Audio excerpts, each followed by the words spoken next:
welcome back to EDH Deck Building. I am your host, Demo, and this is my first deck tech from Dominaria United. And it is going to be Cadric Soul Kindler because I think that is the most interesting commander from the set. A lot of different things you can do with it. And also, it's one of those commanders that as we move forward, there's only going to be more stuff, right? You know, because you're dealing with a general theme here, a legendary theme, and even sort of a token theme. As we move forward and you get new sets, there's always going to be some interesting new legendary stuff that you could probably put in this deck. But I was really curious what could go in here, so I did the research myself and put this deck together, one that I thought was pretty interesting. So what does Cadric do? 2 red and a white dwarf wizard 4/3. The legend rule doesn't apply to tokens you control. And as I talked about in my top commanders from the set video, even if you just had that ability, there is a lot you can do there, right? But of course, the second ability is going to very much play into it. Whenever another non-token legendary permanent enters the battlefield under your control, you may pay 1. If you do, create a token that's a copy of it. That token gains haste, sacrifice it at the beginning of the next end step. Now, I think there's a lot you can do there. First of all, because it's legendary permanent, which of course means any legendary permanent. One thing that you could do that I think would make a really good deck is a Boros Super Friends deck with this. Of course, I didn't go that route. I'm not a big Planeswalker guy, so I didn't put any in the deck that I made, but it would be very easy for you to cram this deck full of Planeswalkers because those are legendary permanents,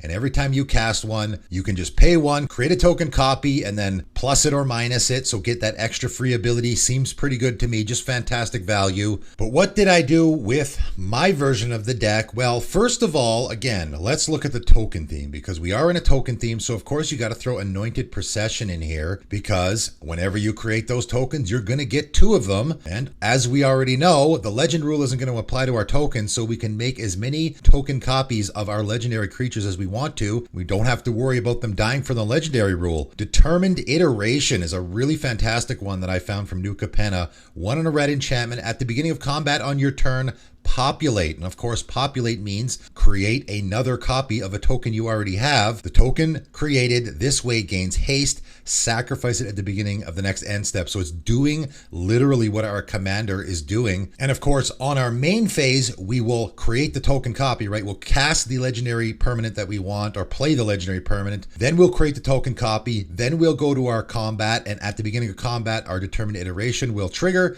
and we will create another copy of whatever we just created a copy of. And of course, we're putting a whole bunch of stuff in this deck that we want lots of copies of. And also, again, very important, has that sacrifice at the end step, which is going to be important. Heat Shimmer and Flame Shadow Conjuring, also creating token copies. They're doing the same thing that our commander is doing. These have exile at the beginning of the next end step, which isn't as good, but still is going to very much play into what we're doing in this deck. I threw Day of Destiny and Urza's Ruinous Blast in here because I thought, well, we're doing legendary tribal. Might as well throw a little bit of that stuff in here. Of course, Urza's Ruinous Blast is going to exile all non-land permanents that aren't legendary, so it's not going to hurt us as much. And Day of Destiny is just going to give a +2/+2 to all our legendary creatures, which is going to be good. We probably will win with this deck by just throwing our legendary creatures at our opponents, in particular, the ones that we're creating with our commander that have haste. There's really no reason not to attack with them when we create that token copy because they're going to die anyway, right? I got Thran Temporal Gateway in this deck, 4 mana, legendary artifact. Pay 4 and tap. You may put a historic permanent card from your hand onto the battlefield. And of course, historic means artifact, saga, or legendary. So any of the legendary things in our deck, we can just put into play for 4 mana. And this can be really important, right? Our commander's ability is an enter the battlefield trigger. We don't have to cast it. We can just put it into play through any means, like our Thran Temporal Gateway.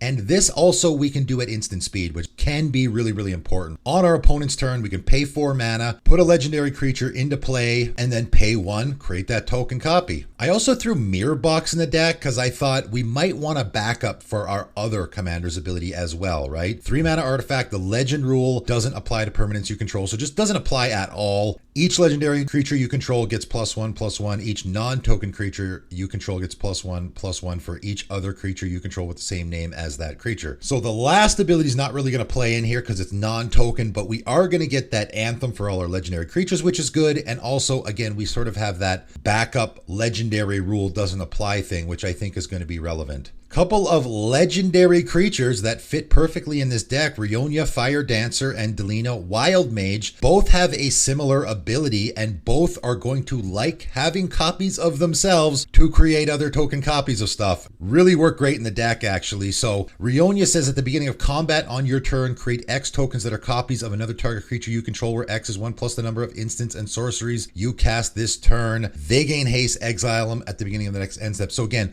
we're doing the token copy thing, and it is at the beginning of combat. So now we can do our legendary permanent on our first main phase, and then on combat get this trigger, and this can copy token creatures if we want to as well. So again, it's just giving us more copies, and Rionia is a legendary creature, so we can play our Rionia, pay the extra 1, get the extra copy, and then at the beginning of combat on our turn, we're going to get 2 triggers, right? We're going to get trigger from the first Rionia and the second Rionia, so we can use both of those abilities on the same thing. We can use them on different things. Delina the same way. When Delina Wild Mage attacks, choose a creature you control, then roll a d20, and we're either going to create a tapped and attacking token that's a copy of that creature, except it's not legendary, and you exile it at the end of combat, or you're going to create a token and then roll again. So this can get really out of hand. And again, Delina is a legendary creature, so we create the token copy of our Delina on our first main phase, and of course the token copy has haste, so we can immediately attack with it, get that trigger, and then create a token copy of something else. So they're both going to work fantastic in this deck. And Duke Ulder Ravengard from Baldur's Gate also works fantastically in this deck. 4 red and a white human noble soldier 5/5. At the beginning of combat on your turn, another target creature you control gains haste and myriad until end of turn. And of course, myriad is essentially creating token copies of our creatures. And as you will see, there's a whole lot of creatures in this deck that want to be creating copies of themselves, right? That's the whole idea of the deck. And again, it's a legendary creature. We cast it on our first main phase, we pay 1, create the token copy,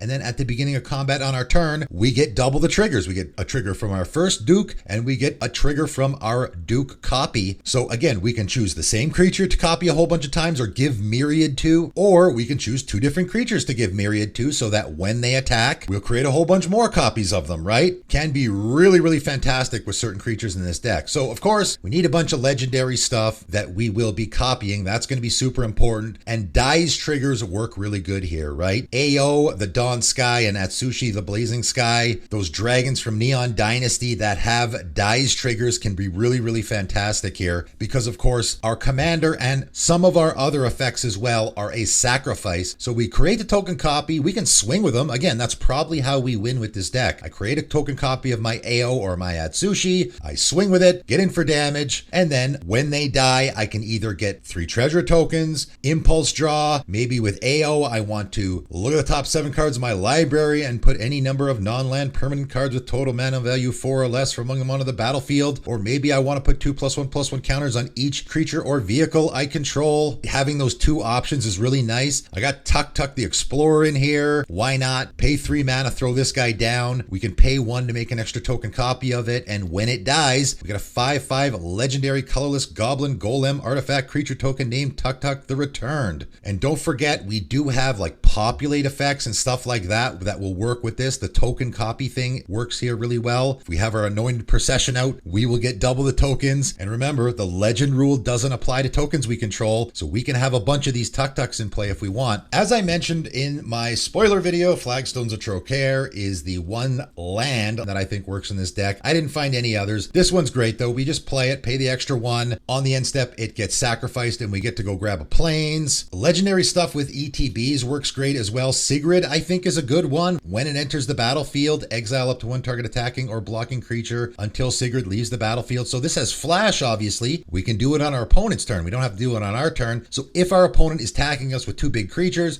we flash in Sigrid, pay 1, create a token copy of it. We can exile both of them. Of course, the token copy will be sacrificed on the end step, so the other creature will come back, but we're still saving ourselves the damage there with the token copy. The original one's still around, so that creature will remain exiled. We just get get a double use out of our Sigrid. Sky Sovereign Console Flagship, I think, is a fantastic one. 5 mana, legendary artifact vehicle, 6/5 with flying. When it enters the battlefield or attacks, it deals 3 damage to target creature or planeswalker an opponent controls and has crew 3. Now, of course, our commander is a 4/3, so our commander can very easily crew this. So what's going to happen is we're going to have our Sky Sovereign enter the battlefield. We're going to pay the 1 to copy it. When it enters, we deal 3 damage to a creature. When the token copy enters, we deal 3 damage to a creature. Then we can immediately crew the token copy. It's got haste, so we can attack with it right away. And when it attacks, we'll deal 3 more damage. So as soon as our Sky Sovereign enters the battlefield, we're going to be throwing 9 damage around. So that means if there's a creature with 9 toughness on the battlefield, we can take it out immediately. Eye of Vecna, I thought was a good fit. This is a legendary artifact, and when it enters the battlefield, you draw a card and you lose 2 life, so we can pay an extra 1, create a token copy of it, and pay 2 life and draw a card again, so we'll get 2 draws off of it. Then, of course, at the beginning of our upkeep, we can just use it as we normally would. Other legendary creatures that I think work great in the deck, Ellen Harbreeze Busybody. We're going to tap and look at the top X cards of our library, where X is the number of tokens you created this turn. Put one of those cards in your hand and the rest on the bottom of your library in random order. And as I've pointed out about Ellen so many times before, if we just create 1 token, this is just tap, draw a card. That's pretty good, right? So with our Ellen Harbreeze, we cast it, it comes into play, we create the token copy. The token copy has haste, so we can tap it right away, and we've just created a token, right? The one we're tapping is a token copy, so we can just tap the token copy to draw a card. If we've created any other tokens this turn, we can obviously do more here, but this is at the minimum, pay an extra 1, draw a card. And then of course, the original Ellen Harbreeze is going to sit there, and every time we create a token, we can just tap her to draw a card. Stark of Wrath and Bangara of Karandor, both fantastic fits in the deck. Stark of Wrath is going to enter the battlefield. We create that token copy, which of course has haste. We can use it right away. Don't really care if that person's going to gain control of it. And Bangara of Karandor, same thing. It's going to come into play. We create the token copy. We can immediately tap it to exile that token copy and also target permanent from the game. And then we still have the originals, right? We're just using the token copies, and the originals are sticking around that we can use on our next turn. Elena Kessig Trapper, I thought was a great one. 4 and a red, legendary creature, human scout. 4/3 with first strike. Tap, add an amount of red equal to the greatest power among creatures you control that entered the battlefield this turn. So of course, it's a legendary creature. When we play it, we can immediately pay 1, create a token copy of it, and a 4/3 creature just entered the battlefield this turn. So the token copy that has haste, we can immediately tap to add 4 red. Not too shabby. And of course, this is just a great card in the deck anyway, because we're always having creatures enter the battlefield, so it's going to be a great mana dork for us. I threw Elishnorn in the deck because why not? Great legendary creature. When it enters the battlefield, it's going to give -2/-2 to all of our opponent's creatures. We create the token copy for 1 mana. Now all of our opponent's creatures are getting -4/-4. So we're going to be wiping out a lot of our opponent's creatures with it. Don't forget, our creatures are getting +4/+4 as well. So even the token copy that we are creating is going to get the +2/+2 from the other Elishnorn. So it's going to be a 6/9 that we can immediately attack with. And remember, we have a lot of other creating token copy stuff, right? If we have our Anointed Procession in play, now we're going to create 2 token copies of our Elishnorn,